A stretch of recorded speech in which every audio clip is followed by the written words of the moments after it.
சரியான திதிநாள் கணிக்க குறிப்பு. ஒவ்வொரு வருடமும் 9 நாட்கள் கொண்டாடப்படும் நவராத்திரி பூஜையின் 9ஆம் நாள் வளர்பிறை நவமி திதியில் வரும் ஆயுத பூஜை விசேஷ பண்டிகையானது புரட்டாசி மாதத்திலும் வருகிறது, சில வருடங்களில் ஐப்பசி மாதத்திலும் வருகிறது என்பதை எத்தனை பேர் கவனித்திருப்பீர்கள்?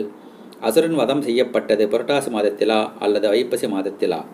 புரட்டாசி மாதத்தில் வளர்பிறை நவமி திதியில் ஆயுத பூஜை குறிக்கப்படும் போது ஐப்பசி மாதத்திலும் வளர்பிறை நவமி திதி வருமே, பிறகு ஏன் அந்த நாளில் ஆயுத பூஜை குறிக்கப்படுவதில்லை?